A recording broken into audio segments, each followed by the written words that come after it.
Baik, selamat siang Bapak Ibu semuanya. Pada kesempatan kali ini kami akan menjelaskan salah satu layanan yang kami miliki, yakni Digital Teacher Test atau DTT atau biasa juga kami sebut sebagai tes kompetensi digital.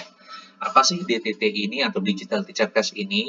Ini merupakan satu alat ukur atau tes untuk mengetahui kompetensi digital yang harus dicapai oleh seorang guru sehingga guru dapat mengetahui peta pengembangan dirinya pada bidang digital seperti apa.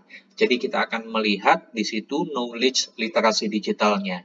Apakah Bapak Ibu guru di sini berada pada level pemula, apakah berada di level menengah, atau di level yang lanjutan, ya.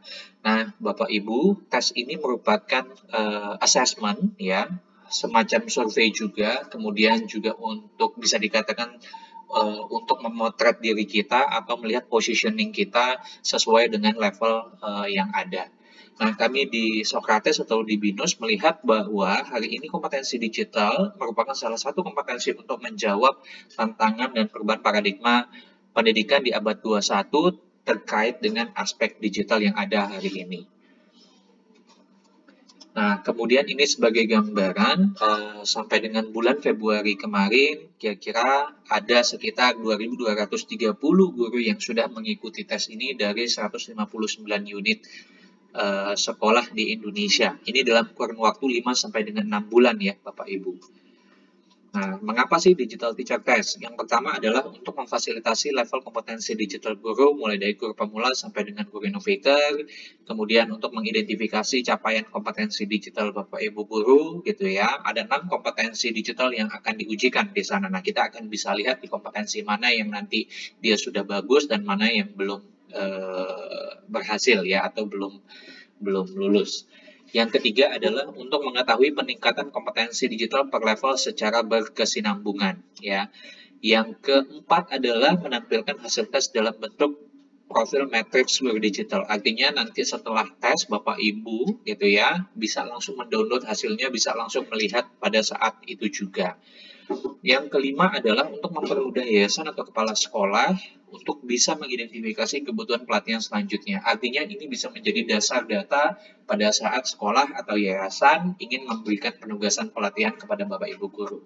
Artinya pelatihan yang diberikan akan sesuai dengan kompetensi yang memang masih gagal dari guru tersebut. Nah, kemudian saya lanjutkan, ini ada referensinya kami.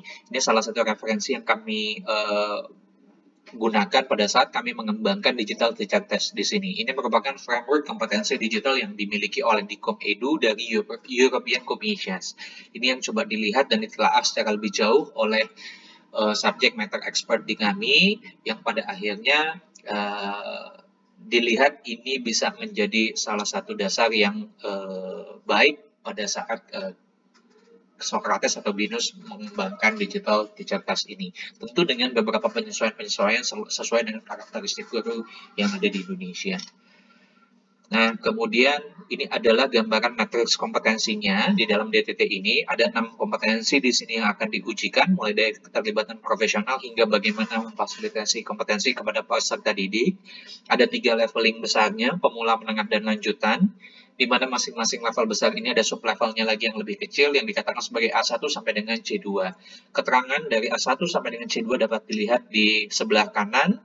Ada guru pemula, penjelajah, model ahli, penggerak, dan innovator. Tesnya dilakukan selama 3 jam, Bapak Ibu, dengan 120 soal. 120 soal tersebut mengandung 6 kompetensi yang ada di sebelah kiri ini dan mengandung 3 level besar di sini, pemula, menengah, dan lanjutan. Itu yang nanti pada akhirnya akan mengidentifikasi Bapak Ibu guru ada di level pemula, menengah, atau lanjutan, dan akan mengidentifikasi di kompetensi mana yang dia sudah lulus dan mana yang dia belum lulus. Nah, kemudian ini sebagai gambaran setelah kita mengikuti tes gitu ya. Kalau seandainya saya ada di level pemula, artinya saya masih memiliki satu kompetensi, paling tidak ada satu kompetensi yang ternyata saya masih gagal di sana. Itu diwakili dengan warna merah, atau kalau dikonversi ke angka itu nilainya masih di bawah 75%. Tapi kalau seandainya lulus itu diwakili dengan warna hijau, atau dikonversi ke angka itu nilainya adalah minimal 75%. Nah, ini gambaran untuk di level pemula. Kemudian ini untuk di level menengah, artinya di pemula di sini saya sudah hijau semua, tapi di menengah saya masih ada satu kompetensi yang masih gagal. Kemudian ini gambaran untuk di lanjutan, seperti ini, artinya di pemula dan menengah saya sudah hijau semua atau sudah lulus semua, tapi di lanjutan saya masih memiliki satu yang masih gagal. Seperti itu. Ini saya contohkan kebetulan tiga ya yang berwarna merah ya, Bapak Ibu ke sana. Nah, dalam pengalaman kami, biasanya Bapak Ibu ya, itu sangat beragam sekali ya. Misalnya ada yang di level pemula, ada yang dia hanya punya satu warna merah, tapi ada juga yang ternyata di pemula 6 kompetensi di sini semuanya berwarna merah ya. Ada yang seperti itu. Ya, pun sama yang di menengah dan lanjutan juga sama demikian ya. Oke. Nah, kemudian ini sebagai gambaran visualnya hasil DTT-nya dalam bentuk matrix bar ya. Nah, kemudian di sini ada contoh reportnya atau rapornya. Kemudian di sini ada sekilas tampilan DTT-nya. Mungkin supaya lebih jelas saya langsung masuk saja kepada demonya sehingga Bapak Ibu bisa melihat dengan lebih jelas. Ya, oke. Di sini saya akan masuk ke dalam tesnya. Nah, tes ini menggunakan learning management system di kami ya, Bapak Ibu ya, di Socrates Apps ya. Di sini saya coba login terlebih dahulu. Saya menggunakan login yang biasa saya pergunakan ya, atau akun demo ya, bisa dikatakan yang biasa disampaikan. Nah, saya akan masuk ke sini. Ini saya sudah masuk kepada halaman dashboard dari Digital Teacher Class-nya. Di sini saya pilih DTT. Kemudian saya pilih course di sini dan kemudian saya pilih all course dan saya masuk kepada demo. Nah, nanti kalau di Bapak Ibu guru semuanya pilihan menunya di sini hanya ada satu ya. Ini karena kebetulan saya pakai demo jadi ada beberapa pilihan. Nah, saya pilih di sini yang demo, kemudian saya masuk ke halaman kuisnya atau tesnya ya. Oke. Nah, di sini saya sudah masuk kepada halaman tesnya. Oke, di sini saya ulangi kembali. Ya. Nah, ini adalah halaman tes dari DTT-nya. Di sini terbagi, di halaman ini saya katakan terbagi menjadi 3 bagian. Yang paling kiri ini adalah bagian soal, ya. Yang tengah ini adalah jawaban. Yang sebelah kanan ini adalah jumlah soal yang harus dikerjakan dan ada waktu hitung mundurnya, ya. Nah, soalnya di sini karena saya pakai demo, jadi yang ditampilkan hanya 20 ya, Bapak Ibu. Nanti kalau seandainya Bapak Ibu guru atau peserta yang tampil adalah 120 soal, ya. Nah, soalnya ini bentuknya ada pilihan ganda kompleks, ada mencocokkan, ada benar atau salah ya. Nah, ini contohnya saya jawab cepat saja seperti ini, kemudian saya berpindah ke nomor selanjutnya. Nah, di sini bisa dilihat soal yang sudah saya isi itu akan berubah warnanya atau ditandai dengan warna biru seperti ini ya. Nah, ini saya nomor 2, ini saya coba pilih salah satu jawabannya. Setelah saya isi, saya coba berpindah ke nomor selanjutnya. Nah, di sini Bapak Ibu untuk pengerjaan dapat dilakukan secara berurutan atau secara acak ya Bapak Ibu ya. Nah, jadi silakan saja. Ini misalnya saya pilih langsung lompat ke nomor 8 ya. Oke, begitu seterusnya sampai dengan soal yang 120 Bapak Ibu ya. Di sini jawaban akan tersimpan secara otomatis ya Bapak Ibu ya. Jadi tidak perlu mencari tombol save-nya. Tombol save hanya akan ada pada nomor paling akhir ya. Di sini kalau saya nomor 20, tapi nanti kalau di peserta di nomor 120 ya. Nah, di sini ketika kita sudah selesai mengerjakan, kita tinggal save saja, kemudian nanti akan muncul, akan diminta untuk mensubmit ya jawabannya. Nah, di sini seperti ini. Dan kemudian kalau seandainya ada soal yang terlewat atau belum kita kerjakan, di sini akan diinfokan bahwa ada nomor-nomor yang belum dikerjakan. Nah, selama waktunya masih ada, kita bisa kembali lagi ya Bapak Ibu ya kepada halaman tesnya. Tapi kalau seandainya waktunya sudah habis gitu ya, maka kita tidak bisa kembali lagi ke halaman tes ini atau tes ini sudah tidak bisa diakses kembali. Nah, yang perlu diperhatikan adalah manajemen waktu bagi peserta ya. Selama 3 jam tes diberikan. Kalau seandainya sudah selesai sebelum 3 jam itu sangat baik, tapi kalau seandainya dalam 3 jam belum selesai, maka sistem akan menutup secara otomatis. Maka yang akan diperhitungkan secara nilai adalah yang memang sudah diisi saja ya. Nah, seperti ini Bapak Ibu. ya.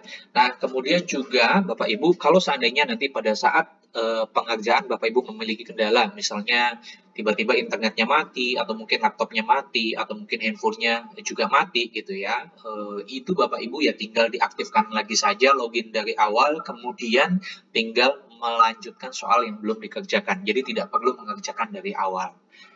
Tes ini bisa dikerjakan melalui PC, melalui laptop, melalui smartphone juga bisa, namun tab juga bisa, namun kami sangat menyarankan dapat menggunakan PC, laptop, atau mungkin tab ya, untuk mendapatkan tampilan yang lebih lebar saja sih, seperti itu. Nah, ini kurang lebih demikian Bapak Ibu. Nah, di sini katakan saya sudah selesai untuk tesnya, sudah saya submit gitu ya. Saya sudah klik button submitnya. Kemudian saya ingin melihat hasilnya seperti apa sih gitu ya. Nah, saya kembali lagi kepada halaman dashboard di sini. Saya pilih student, saya pilih my profile. Kemudian saya akan bisa langsung mendownload rapor DTT-nya. Nah, di sebelah sini ya. Nah, ini saya klik download. Dia akan muncul di page baru. Nah, ini adalah rapor DTT yang saya miliki setelah saya mengikuti tesnya. Ya. Oke. Nah, di sini sebagai gambaran, ternyata saya teridentifikasi saya ada di level yang menengah, Bapak Ibu. Ya. Untuk di pemula, di sini saya sudah nilainya di atas 75% semua, tapi kalau di menengah, ternyata ada 2 kompetensi yang masih di bawah 75%. Nah, maka saya terhenti di yang menengah ya di sini. Untuk yang dilanjutannya tidak muncul ya Pak gitu ya. Nah, jadi sistemnya di kami kalau secara hasilnya itu ada di sistem gitu ya, tapi secara pelaporannya di sini tidak ditampilkan terlebih dahulu sampai nanti guru melakukan pengembangan ya. Jadi sampai guru mengikuti learningnya dan lulus pada kompetensi yang dia harus pelajari ya. Nah, ini sebagai gambaran untuk hasilnya. Nah, ini juga ditampilkan dalam bentuk matriks tabel ya, Bapak Ibu ya, seperti ini, dan ada detail information juga yang nanti bisa dibaca. Nah, seperti itu Bapak Ibu, ini sebagai gambaran dari hasil tes DTT-nya ya. Nah, saya kembali lagi kepada penjelasan slide yang ada ya. Nah, pertanyaan selanjutnya adalah, Pak, bagaimana tindak lanjutnya gitu ya, atau setelah saya mengikuti tes ini maka selanjutnya apa ya. Nah, di sini Bapak Ibu kami sangat menyarankan gitu ya, Bapak Ibu untuk mengikuti learningnya ya. Nah, di sini kami namakan fase selanjutnya adalah Digital Teacher Learning atau DTL ya. Ini merupakan pembelajaran secara daring atau mandiri atau self learning untuk mempelajari topik kompetensi digital yang masih belum lulus ya, atau nilainya masih kurang dari 75% dari hasil DTT-nya. Nah, beberapa hal mengenai DTL, yang pertama adalah untuk memfasilitasi hasil dari DTT-nya, yang kedua adalah fleksibilitas waktu belajar dan sesuai dengan kecepatan guru itu sendiri, karena ini adalah self-learning ya Bapak Ibu ya, jadi ini tidak terikat yang namanya satu kelompok belajar atau satu kelas belajar, jadi kita bisa belajar kapanpun, di jam berapapun, di hari apapun, selama periodenya kita buka ya. Periodenya kita bisa buka ini 1 bulan, 2 bulan, atau 3 bulan, tergantung nanti sekolah maunya seperti apa. Yang ketiga adalah membuka wawasan dan kesadaran guru mengenai kompetensi digital guru di abad 21 ya. Di sana jadi akan ada banyak knowledge yang bisa dipelajari oleh Bapak Ibu guru sesuai dengan topik yang dipelajari. Yang keempat adalah mentoring online oleh fasilitator melalui forum diskusi atau video conference ya, dan kita bisa berikan nanti e-sertifikatnya kalau seandainya Bapak Ibu lulus sesuai dengan level yang dipelajari. Nah, kemudian ini sebagai gambaran Bapak Ibu ya, ini adalah alur programnya di dalam DTL ya. Jadi sudah ketahuan hasil DTT-nya, kemudian sekolah saya mau dong guru-gurunya dilanjutkan kepada fase learning-nya. Nah, maka nanti kami dari Socrates akan membriefing Bapak Ibu guru ya, bagaimana cara penggunaan, kemudian alur programnya juga seperti apa dan lain sebagainya. Ya, nah Bapak Ibu guru nanti akan bisa mengakses materinya dalam waktu 1 sampai dengan 3 bulan. Di sini tergantung kepada sekolah kira-kira maunya berapa lama ya. Nah, akan ada forum diskusi di sana, ada online coaching by Zoom gitu ya, ada video learning sekitar 5 sampai dengan 10 menit, dan kemudian ada quiz juga yang nanti harus dikerjakan ya. Nah, setelah fase online learning ini selesai, maka Bapak Ibu guru akan kita berikan final test. Tes ini yang diujikan sesuai dengan apa yang dia telah pelajari pada saat dia mengikuti fase learning-nya. Kalau seandainya nanti lulus dengan nilai minimal 75%, maka kita akan berikan e-certificate. Tapi kalau seandainya tidak lulus, maka kita berikan satu kali kesempatan untuk remedial test. Ya, kalau seandainya lulus nanti bisa dapat e-certificate. Kalau seandainya tidak lulus, maka kita menyarankan untuk kembali kepada fase online learning di sini. Ya, nah kurang lebih seperti itu Bapak Ibu sebagai gambaran untuk alur program dari DTL-nya. Ya, nah jadi nanti yang akan dipelajari oleh Bapak Ibu adalah sesuai dengan hasil DTT-nya. Saya kembali lagi kepada slide di sini. Misal ya, saya ada di level pemula, saya startingnya di level pemula karena teridentifikasi ternyata ada yang gagal, gitu ya. Contohnya misalnya di sini ada 3 yang gagal, maka pada saat saya mengikuti DTL-nya, saya akan belajarnya mulai dari level pemula, dan yang akan saya pelajari adalah yang berwarna merah saja, ya. Jadi saya akan mempelajari keterlibatan profesional, sumber daya digital, dan memfasilitasi kompetensi peserta didik, ya. Ini yang akan saya pelajari. Ya, pun sama untuk yang di menengah juga sama.